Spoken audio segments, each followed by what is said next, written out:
I booked the poets along with Katie Bohens, Ron Colm, Mr. Mulrooney here, and Dimitri Reyes. Julia Drescher and CJ Martin booked all of the future other Bookworks poets, further other Bookworks poets, and Bill Considine booked the Poets Theater, Matt Cohen the film, and thanks to Suzanne Mercury and John for all of the tech work, and Daisy Wake for our lovely logo. We're gonna get started with the 3 o'clock hour, and our first poet up is Kelly Lorraine Andrews. Kelly. Thank you so much. Thank you for having me. I'm going to go ahead and jump right in and read. I have about 6 or so poems, depending on how we do with time. Self-portraits as flower moon possum. When I meet a man, I like to wait 7 years in my spade before blooming into a corpse flower. I stay open all night long, attracting whatever feeds on dead animals or wants to lay in me their eggs. I kind of like the smell I emit after a long day. When the mother made her satellite, it was a far off mirror. Oh, how the light filtered onto deep crevices of cratered exterior. As a child, she played possum, pulling into the brown carpet while making quiet hissing sounds. She learned a lot about the military this way. Now her body goes limp at any perceived threat.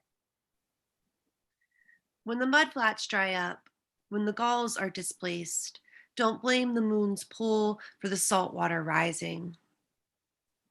You start to resurrect the self one meditation at a time, dye your hair green and wear tap shoes to the grocery store. Why can't lighthearted feel as authentic as pain? I pull my heart out of my pocket and throw it. Clifton Cento, so this is after Lucille Clifton. It is hard to remain human, accepting it all like children might when the geese reject the sky. We are not supposed to hate the universe, silk tuxedos, sparse fields, and milkless lives. Later, we had to learn ourselves, this forward moving, the lip of our understanding, grief for what is not. I am the good daughter who stays at home, the small imploding girl. Who will find her beautiful? How do you say my father, shirtless and shoeless, his arms spread wide, killed a child? Blessed be even this. At the beginning of creation, grains of dust would gather themselves, hang against your breasts. It was the moon, but nobody knew it then, dragging her old habit. Susanna as Madonna with child. When I think of your sweet tooth, of the black and white tulips growing on the cat's garden grave, how Flora felt swinging in my arms, mouth open. Look at these two, you said. It's this moment I relive in the months after you move. Stop calling. Our numerologist says I have the true heart to gift myself flowers. 2021 will be a good year for me to have a child. You have to forgive the mother, she said. I don't know if she means you, Susanna, or if I will feel abandoned by any woman who loves me enough. Accept it and let it go. I think that it is my body or the shame of my rolled waist. Every picture scrutinized. Does my neck look fat? How I want to be seen until I see myself. Yesterday, a new baby whose name I know because the internet is a weird place where you exist in the same dimension, but as a stop motion movie set against a rocky shoreline. Won't you wrap me in a white sheet? Cradle my too big body, be selfless again, one more time. Let yourself be your true self. I daydream about buying $8 yogurt and never working again. Swear off hot dogs because a friend says pregnant women shouldn't eat processed meat. Someday I want to feel a fraction as pure as someone growing a whole being inside them. How strange it'd be to celebrate the body growing bigger each day. I miss Flora with her mother's gold band on her tongue, all of her shaking from laughter while we feigned concerned.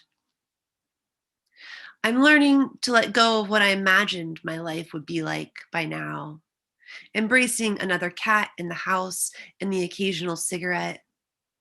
What if I liked myself as a person and it was enough? My body is a poem I can't stop writing. On Pony Island, women's striped nylon suits disappear into vulvas and hairy bikini lines. Silk slips out the sides as they pull away wet fabric. I draw two big breasts in the sand, round shoulders, seashell necklace. She takes off her pants, head above black waves, my legs rocking under a cloudy sky. I have this fear or fascination that I'll keep walking into the ocean. A spoonful of salt water swallowed is just enough for someone who's never learned to swim. In the future, we won't need face masks, oxygen tanks, all that. Scientists invent new things every day: flower sound, teleportation, artificial hearts, etc. I could dip my head in the water, bounce weightless in the Earth's placenta, let a rip current take me out and pull me under. The last two poems I'm going to read are cat poems, which is like they're new poems for me, and I've just kind of like lately been giving myself permission to just be silly and write about cats. So this one is titled When I Birthed Lorna D. It was the colors I saw first: orange, white, and black. Her Pete's with the pink pads were perfect. Our first night home, she slept on my neck and I didn't move. At 26, I thought I wasn't ready to financially take on the responsibility of a cat. I was living alone in a really cute shithole with stained carpets and pieces of the ceiling hanging off. I bummed Wi-Fi from the neighbors before everyone password protected their accounts, smoked cigarettes in the kitchen only. When I was a kid, we had a calico named Mamel. All of our cats lived outside year round. We fed them scraps from supper and gave away the kittens spring through summer. Mamel lived longer than most, was even hit by a car at some point, I think. Rich people took their animals to the vet. When one was too sick, Uncle BJ would tie it in a black garbage bag and carry it to the bottom of the field. I don't remember hearing the gunshots, but I know it happened. Lorna D was unplanned, but I had some money in savings from my dad dying the year before. My mother said, I'm surprised you didn't name her Mamel, but I wanted her to be mine. No Lorna Doone cookie jokes I wore on the internet after posting photos. 9 years later, and I still love everything about her, especially her little pink butthole. And this is my last poem. It has an epigraph from June 1st, 1993, second grade diary entry. And this piece is titled The Future More Vivid. When I grow up, I want to raise cats and kittens. And when someone wants a cat or a kitten, they can just come to my house and I'd let them have it. I'd like to work with cats. June 1st, 1993, second grade diary entry. In the future, I quit my job where I had a big office and a portrait of myself hanging behind myself. The space was populated with lamps that I bought, not the harsh fluorescence above. The health insurance was very good. The director was a narcissist. Then I got married and we lived in a big house with a coveted garage. We filled our backyard garden with zinnias, sunflowers, and sage. My husband had a big nose and we stared a lot into each other's pupils. He was balding a little and smarter than me. In the future, we made a family with 2 cats and a few mossballs. Despite his allergies, we took in cats from the shelter who were sick or scared and shitting too much. I loved each one and wanted to keep them all. I wrote poems in the attic while the void with the alarmingly long tongue cleaned his paw. My husband read in the thrifted blue chair. Anytime someone wants a cat, they can just call the shelter and we'll deliver it to them. I basically work with cats. Thank you. Thanks, Kelly. That was Kelly Lorraine Andrews, everybody. Has Amy King appeared? She has not. All right. I've sent her a little Facebook message. Okay. So we'll see. All right. So next up, here's Sammy Miranda. Sammy? How's it going, folks? I just want to say thanks for having me on. Really a pleasure to read with y'all. I'm going to start with a self-portrait, and this is a self-portrait with mullet at 120 pounds soaking wet. This is an unfamiliar space, one where I am the unfamiliar. They notice the difference. I know who's different. I look for those who know where I'm from, who know empty pockets don't translate to empty minds. Can't wrap my mind around how home is a different something, how family questions my belonging, how they want to wash away the unfamiliar. Fuck it. I'm just listening to music that will move my feet. See if unfamiliar becomes enticing enough for someone to want to dance with me. The second piece is new. It's a letter to my younger self who kept wanting to hide. The doorway to your favorite hiding place is the Prospect Avenue station, where you hop over the turnstile, place your headphones on your ears, press play on some house or some Latin hip hop, choose between the 2 or the 5, both heading into Manhattan. Choose the 2, but don't hide yourself. There are things you need to say, things that others need to hear leave your mouth. When you want to disappear, do it knowing that when you step off the number 2 train heading downtown and get lost in a crowd of people who do not notice you because they are lost in worlds you make up for them, you need to return. Mouth cluttered with words to organize, eyes crowded with images you will translate, ears composing notes into a song that you will turn into. You need to return to that project apartment and the brother whose voice so much louder than yours, and the mother whose silence is mirrored in you, and the father who sings off key, who loves another, and the sisters who you never quite understood.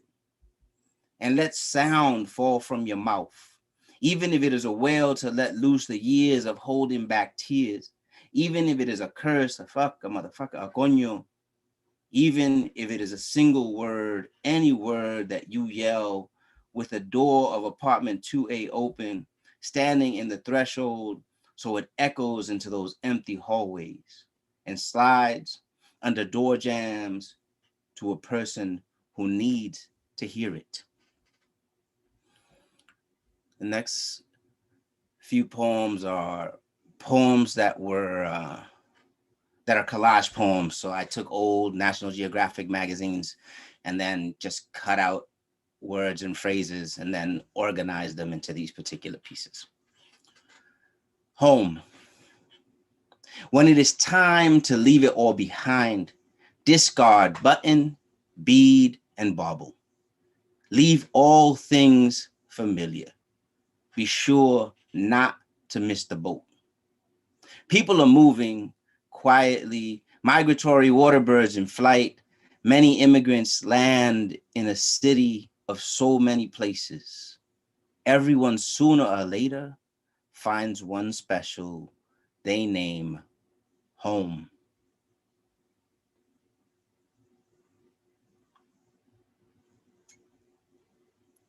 Protection from predators. A young man asked his father why blacks born in the US feel unwelcome. Ask one of the Americans who've survived. Oh Lord, won't you buy me protection from predators, armor against decay? Listen, this is tough to admit. Time has not eased the grief of a woman whose son died. Prayer softens hard times for families. I would like to think that, but no. One day I called on Nina. She still smelled of charred flesh, raising a hymn on Sunday, barbed but beautiful. A song should be sung only by its owners.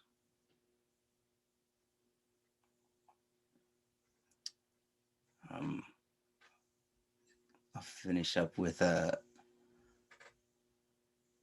few that were a series that were constructed in the same way, but are called "What Happens When You Drink," and then different answers to that particular question.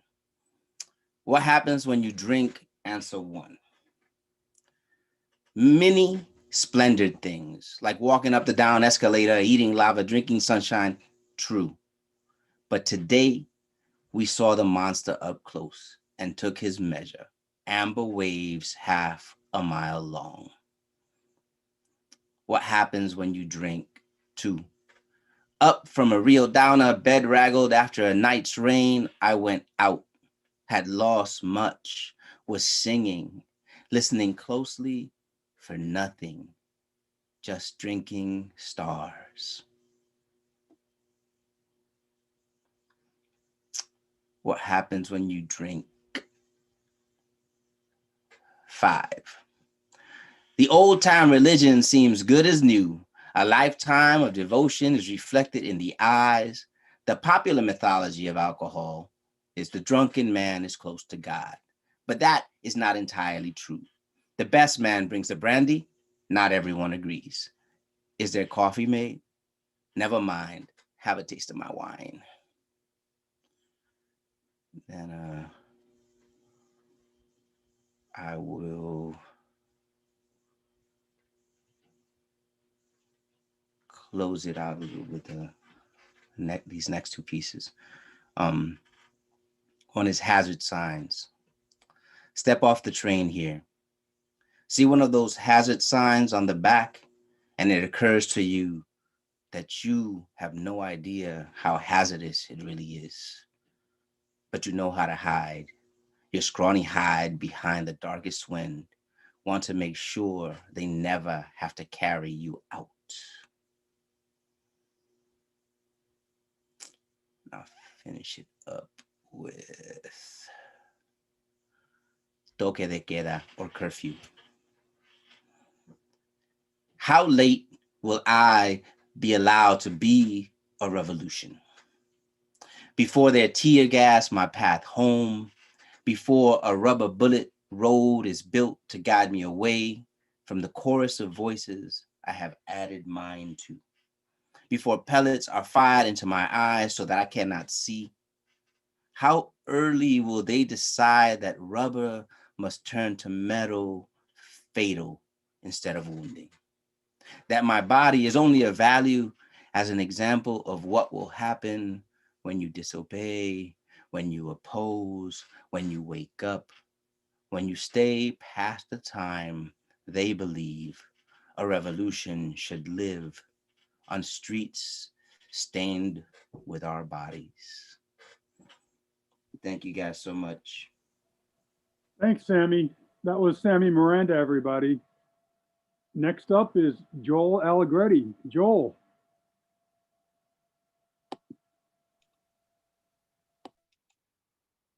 Thank you. I'll start off by testing your knowledge of old science fiction movies. The 1950s B-movie morality play, or Creature from the Black Lagoon, Grant Us Peace. Life was too luxurious in the suburbs. Streets swept virgin immaculate, lawns the envy of the Irish, samba rhythms percolated on the stereo. We were the middle-class Eloy in split-level tract homes. We needed those Saturday mornings with a tarantula the size of Ecuador to remind us of our good fortune. Burnt supper? D in arithmetic? Please. Inconsequential weight against an intergalactic raspberry gelatin consuming a roadside diner. In every driveway, an Impala or Oldsmobile beamed under the Sunday dinner sun. Fireworks sequined heaven on the 4th, melting ice cream gloved our fingers. No trace of a radioactive brontosaurus. Yes, we knew late night awakenings, but at least they had nothing to do with Martian reconnaissance setting up shop in the field behind the house. Had we ever noticed how doors slammed at 2 a.m. resemble gunshots? Or something approaching Tokyo from the sea? The sleepless hours and the rage in the next room were only minor inconveniences. Think of the incredible shrinking man. Nobody had it worse. I wrote this next poem after reading the Crow Jane poems in Amiri Baraka's collection, The Dead Lecturer, which he published when he was still a Roy Jones. I comfort Crow Jane. Dear Jane, no one set the wheat fields ablaze. Look toward night for the culprits. See the pock marks on the black tar sky, the stars, numb from the silence of heaven and tired of being so removed from us, dislodged themselves and descended to learn what all the fuss was here. It was their curiosity ignited the fires that scorched a path to the sea. The burden of days blows through our lives like breath through a harmonica. In the heart of every tree is a guitar waiting for its craftsman. The waters part at our approach. Come, walk. Each new era cries for its own Moses. This year marks the 20th anniversary of the publication of my first book of poems, which was called, interestingly enough, The Plague Psalms. Here's a poem from that book. The Lord of Songs, for Leonard Cohen. Where is the Lord of Songs, whose breath ripples the membrane of the drum, whose fingers are the pegs of a cedar lute, who issues his ballads on the backs of thrushes? Where is the King of Psalms who danced in the sandalwood arbor and tossed his rhymes into the rosewater night, who taught the harp makers the architecture of strings and plucked the silence from the tongues of mutes? Where is the Father of Canticles, whose heart is a scripture, who filled his scrolls with words of praise, who forgave the defiant ear that would not listen to the words of praise, who built the towers where his name was preserved? Lord of songs, King of Psalms, Father of Canticles, it has taken days to write these lines. It's late now. Will you accept my effort?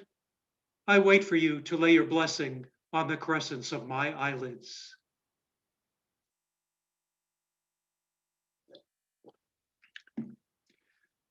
My tarantella, yours too if you like. These are the grapes, honey-sweet grapes, I picked from the vine to crush for my wine, and these are the marks of the bite of the fangs that hide in the grapes at home on the vine.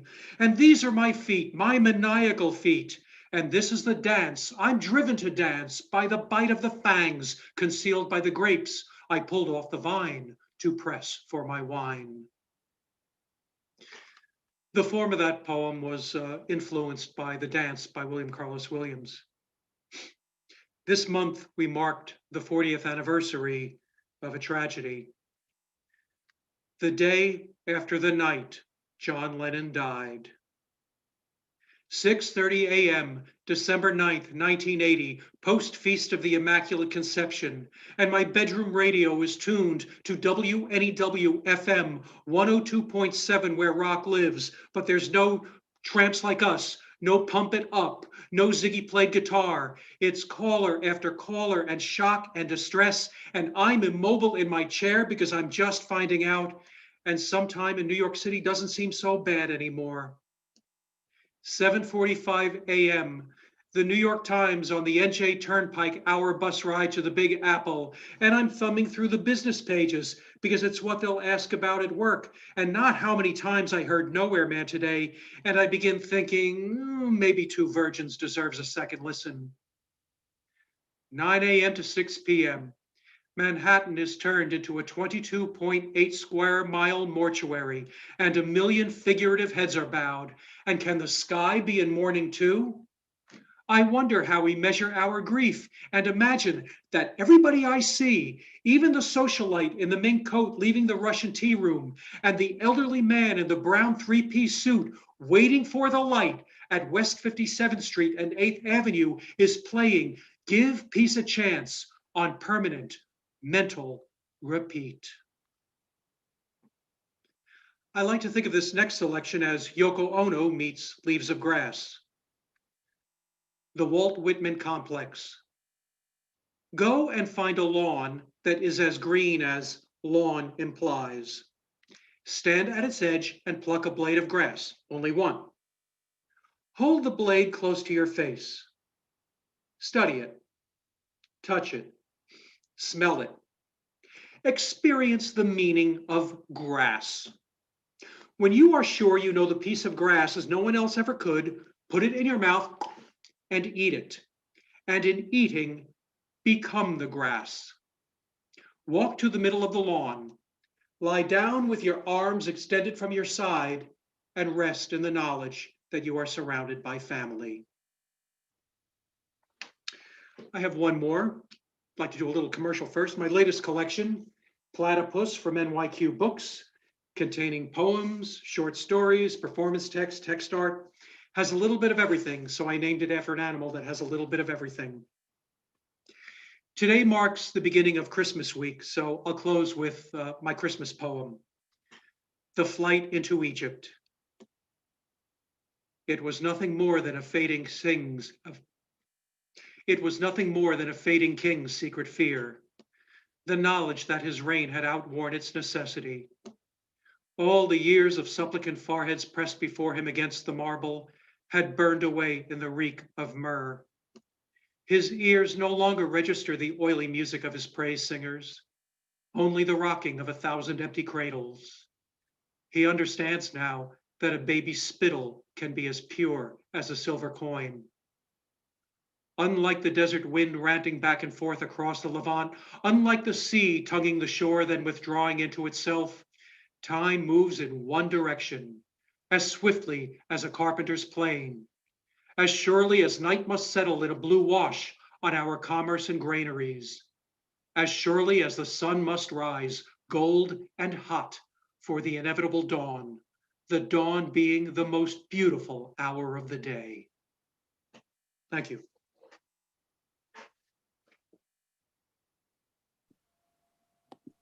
Thanks, Joel. That was Joel Allegretti, everybody. Has Amy King appeared? There is no sign of Amy at the moment. All right, let's go on to the film. All the film was curated by one Mr. Matt Cohn, and there's a 15-minute digital file that's going to show you all 3 films with Matt introducing them. So let me turn it to John. Okay, terrific. I'm going to ask that people just give me one of those thumbs up signals to make sure that the audio is that you can hear what we're doing. And I'll do that right now.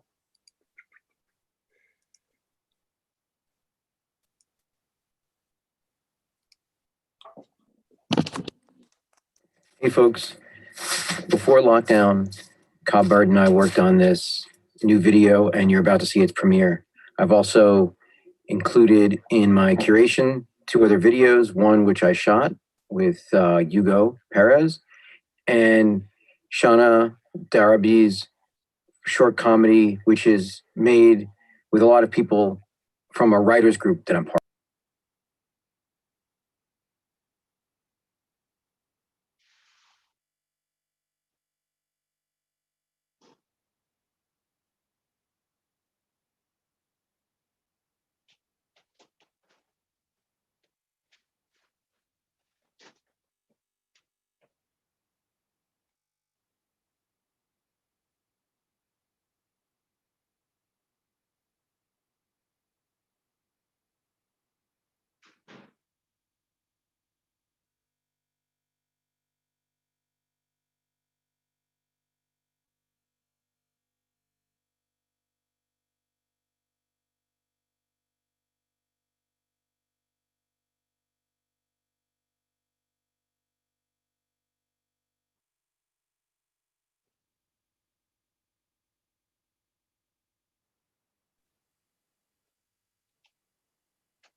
John, are you there?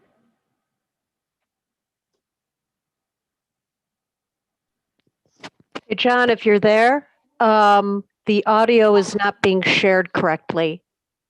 You can probably hear it, but the rest of us can't.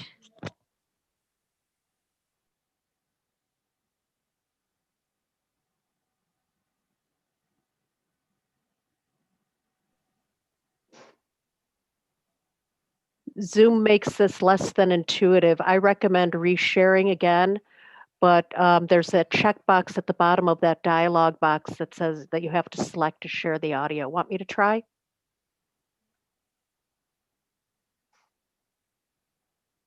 Actually, I can't. Hold on. I can.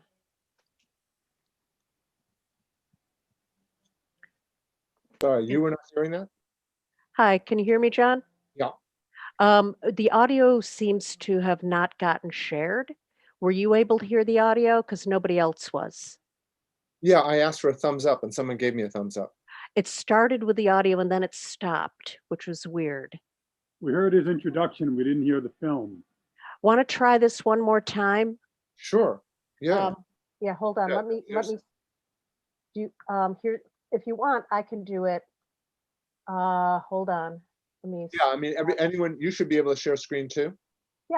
Hold on. Let me just spool it up here. Okay. Why don't I try doing that and we'll see if this is. There we go. Share audio. This might work better because it's that bloody checkbox that just. Hey, folks. For lockdown, Cobb Bird and I worked Everyone on give a this thumbs up if new you can hear the video, and video. you're about to see its premiere.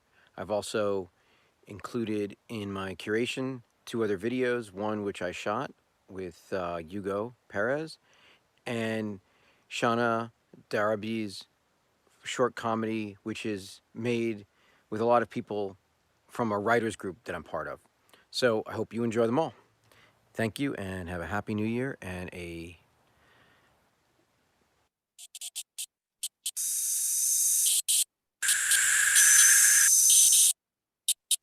Sounds perfect.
Oh, hello. I am here, Hugo Perez, to present the short film Sentimientos La Bomba, produced by myself and starring my dear friend Julia. Uh, I think it's important for us to note that even in the midst of darkness, there is room for mirth, and here is a little bit of mirth.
Hi, I'm Shauna Derby, writer and director of What Happened to Candace. Enjoy.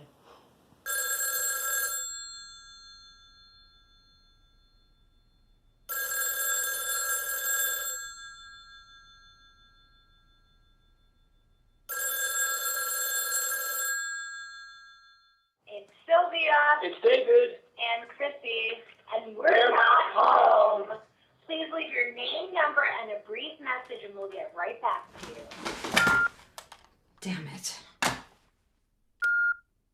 You have 13 new messages. Message 1, Tuesday, April 2nd, 1:35 p.m. Danielle, it's Candace. Nice one with the family message thingy. Anyway, I went to pick the package, but he wasn't there. What am I supposed to do now? Message 2, Thursday, April 4th, 1:18 p.m. Danielle, it's me again. Ugh, I went to see the troll. She told me that I could get the stone from the mason instead. I don't know where to find the fucking mason. Call me. Message 3, Friday, April 5th, 2:37 p.m. Danielle, it's Candace. I get it. You don't want to get involved. That woman, the woman was at my place again, and I think she left something, a marker. I don't know. I'm getting kind of freaked out. Message 4, Friday, April 5th, 2:50 p.m. Alana came by. She said Mike's gone through the portal. She's real scared. I'm real scared. I can't find the mason. I asked everywhere. Someone followed me home. I think someone. They looked like one of the women's. I don't know. Maybe I'm just being paranoid. Message 5, Friday, April 5th, 10:11 p.m. Danielle, you need to call me now. The kid, Jesus, Danielle, she started flickering like a light, and I hid her in the closet, but I don't think it's. They're gonna find her, and they're gonna kill me, and they're gonna kill you, and they're gonna kill all. Message 6, Friday, April 5th, 11:16 p.m.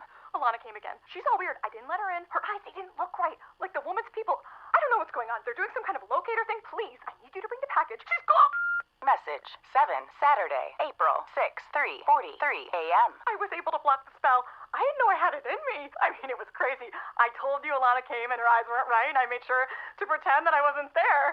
I don't know how long this thing will hold. You need to bring the package. I can't leave her alone. Message 8, Saturday, April 6th, 6:43 a.m. Hey, Danny, I tried to sleep, but she started glowing again. I don't know what to do. I think they're breaking through the spell faster than I thought. Alana came by again. She looks like she's rotting. What the hell have you got us mixed up in? I mean, this is fucking crazy. Message 9, Saturday, April 6th, 7:15 a.m. God damn it, Danielle. They're back. It's all of them. They've surrounded the house. I can see them. They're standing there, their eyes. I sent her through. I'll tell you when I see you. I don't think the lines are... Message 10, Saturday, April 6th, 7:28 a.m. Oh my God. Oh my God. They got in. I don't know how. I put up the protection, but they got in. I'm hiding under the bed, but they... Danielle, where... Message 11, Saturday, April 6th, 7:32 a.m. I killed it. You'd be so proud of me. I used the spell you taught me back at camp when the bear... Never mind. The girl's gone. I sent her through. I think I used most of my power. I'm just gonna wait them out. Message 12, Saturday, April 6th, 7:34 a.m. I don't want to die.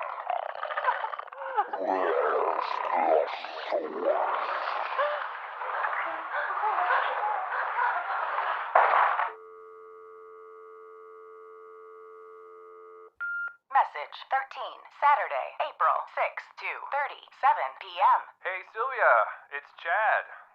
You need to come in on Monday. I know you said you didn't want to come back until the 11th, but Becky has made a mess of the files, and Stokes is in on Tuesday, so call me back when you get this.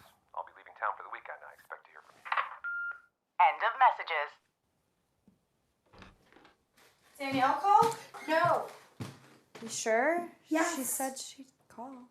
it was just work.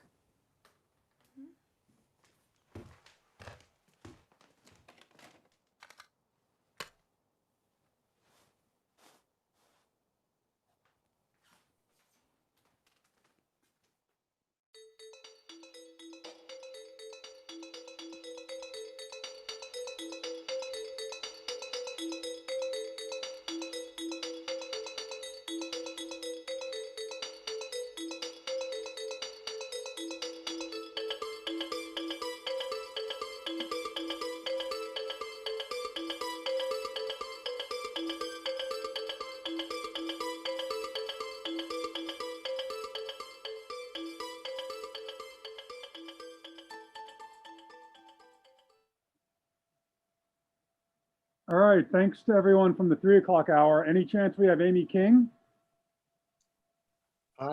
She doesn't seem to have seen the message on Facebook, and note that she's not waiting in the room here.